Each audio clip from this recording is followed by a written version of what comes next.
Alors, chez Peugeot, le Mondial 14, ça se conjugue un peu à tous les régimes. Alors, on va commencer par le pain quotidien. Alors, le pain quotidien, c'est la nouvelle mouture de la 508 qui nous est ici montrée sous toutes ses formes. Donc, en limousine, en break et en version RXH, comme celle qui est devant vous. RXH aussi, pour ceux qui ne le savent pas, c'est l'hybride diesel électrique, c'est-à-dire moteur diesel pour les roues avant, électrique dans les roues à l'arrière, ce qui confère à cette voiture des capacités de 4x4 qui en font un véhicule relativement idéal pour la Suisse.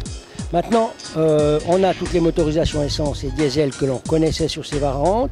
On a bien entendu cette version 2 litres Blue HDI, qui est une version qui rejette à peine 80 grammes de CO2, un peu plus de 80 grammes de CO2 au kilomètre. Donc ce qui est très peu pour un véhicule de cette dimension. Maintenant, ça c'est le pain quotidien. On a encore aussi évidemment la 108 qui vient d'arriver sur le marché.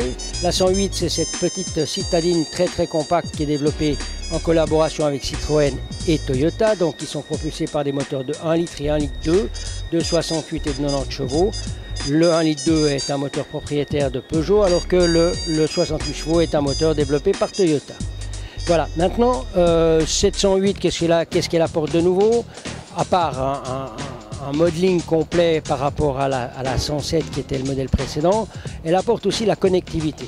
Là, vous avez un système qui est une application pour téléphone, Android, et qui vous permet de mémoriser de miroiriser votre téléphone sur la tablette que vous avez à l'intérieur de l'auto et de vous en servir pour tout ce qui se fait à l'intérieur d'une voiture, aussi bien téléphoner que trouver son chemin.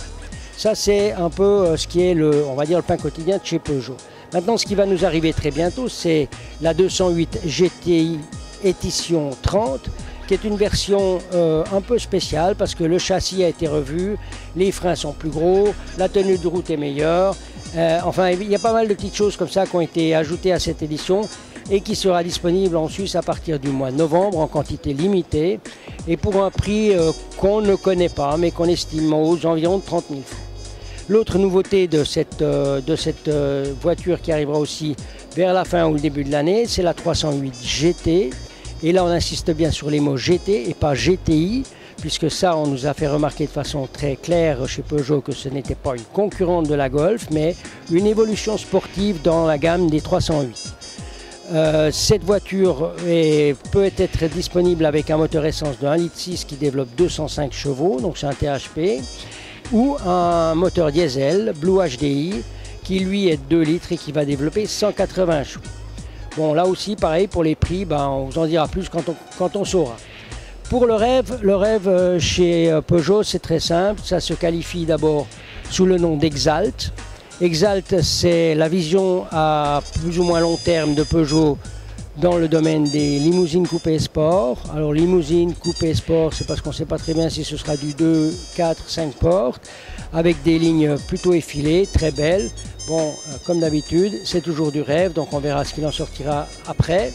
Et dans un autre partie de ce grand stand de chez Peugeot, on a le Quartz. Alors le Quartz, c'est la vision sans concession de Peugeot dans le domaine du SUV.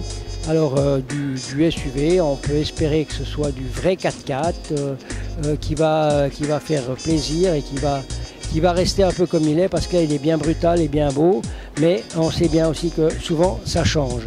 Voilà, ça c'est un peu la vision Peugeot pour le moment. On verra ça et on suivra ça au cours des périodes qui viennent.